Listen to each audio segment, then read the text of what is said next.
তো হ্যালো জি, আমি বেরিয়ে পড়লাম বাড়ি থেকে আবার একটা নতুন রাইডের উদ্দেশ্যে। হর হর মহাদেব। তো তোমরা গেস করো আমি এখন কোথায় যাচ্ছি।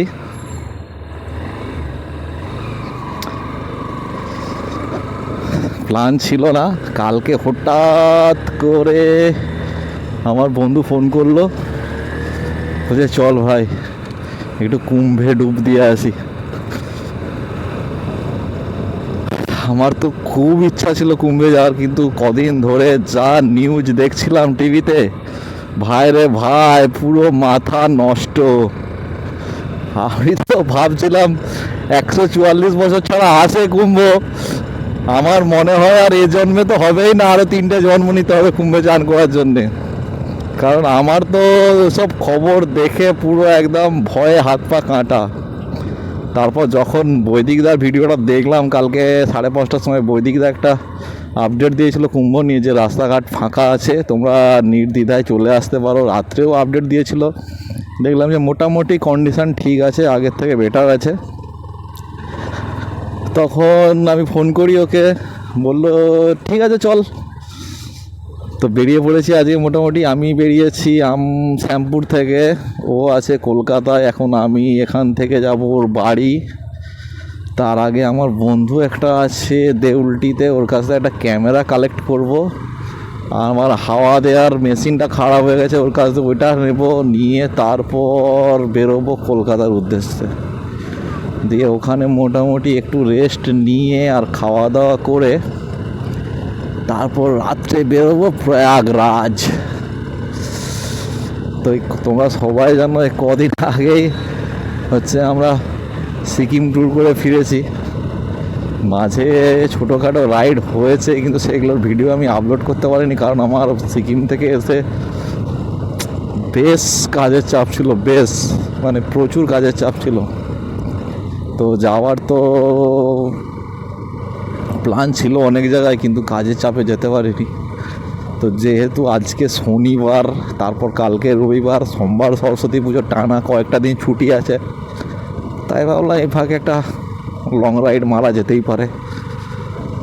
তো বেরিয়ে পড়লাম, চলো তোমরাও আমার সঙ্গে চলো। তোমাদের সঙ্গে নিয়েই আমি কুম্ভের উদ্দেশ্যে যাত্রা শুরু করলাম। তো আমার বাড়িটা মোটামুটি শহর থেকে অনেকটাই দূরে, প্রায় কলকাতা থেকে 70 কিলোমিটার হবে। আমি বাড়িতেই ছিলাম। তো এখান থেকে এখন বেরিয়ে পড়েছি। এখন মোটামুটি ঘড়িতে বাজে ওই 3:30 মতো, 3:35। তো এখান থেকে কলকাতা যাব, আর ওখান থেকে আমাকে যেতে হবে ডিক্যাথলন। একটা টেন্ট নিতে হবে আজকে আমাকে, কারণ দেখছি যে ওখানে নাকি হোটেলের আর প্রচুর রেট চলছে। তারপর মানে টাকা থাকলেও হোটেলের কোনো ব্যবস্থা নেই, সুব্যবস্থা নেই। সব স্কুলগুলোকে হোটেলে রূপান্তরিত করেছে, নানা রকম ভিডিও দেখছি। তাই ভাবলাম যে দুজন যেহেতু যাচ্ছি, তো একটা টেন্ট ক্যারি করলে মোটামুটি হয়ে যাবে আমাদের। কোথাও একটা ভালো জায়গা দেখে ক্যাম্পিং করা যাবে। ও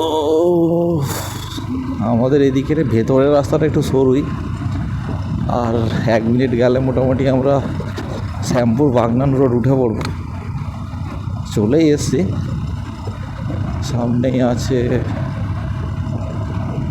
ভাইরে ভাই, এখনও অবাক লাগছে যে কালকে প্ল্যান করে এখনই বেরিয়ে পড়েছি কুম্ভের উদ্দেশ্যে।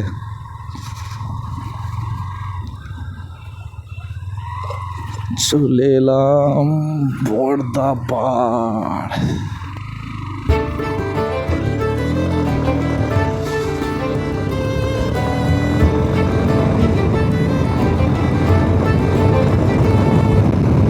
রোডে উঠে গেছি মোটামুটি। এবার এখান থেকে হুই করতে করতে চলে যাব, একটু টান দিয়ে চলে যাব বাগনান। এখান থেকে বাগনানের ডিস্টেন্স আছে 20 কিলোমিটারের মতো। তো দেখা যাক কতক্ষণে পৌঁছতে পারি। মোটামুটি টাইম লাগে 40 মিনিটের মতো। আশা করি দুপুরে তো রাস্তা ফাঁকা আছে, 30 মিনিটে ছেড়ে দেবো।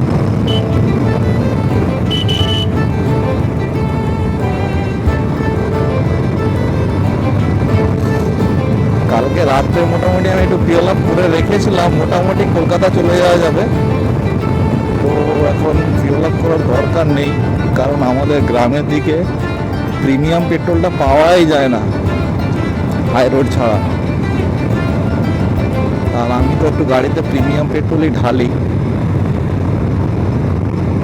এটা হচ্ছে আমাদের ডান দিকে বেলপুর কলেজ, শ্যামপুর সিদ্ধেশ্বরী কলেজ মহাবিদ্যালয়। আমরা ঢুকে গেলাম বেলপুকুর মার্কেট। এখানে কদিন আগে একটা ক্রিকেট টুর্নামেন্ট ছিল, তো সেই নিয়ে মোটামুটি সব প্যান্ডেল ফ্যান্ডেল করা আছে। বাপরে বাপ, তো দেখছি বেলপুকুর না ঢুকতে ঢুকতে জ্যাম।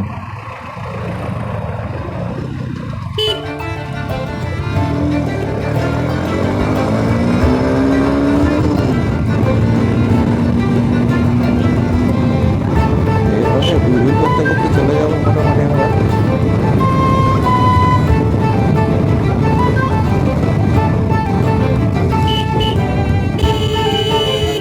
ও কাকা,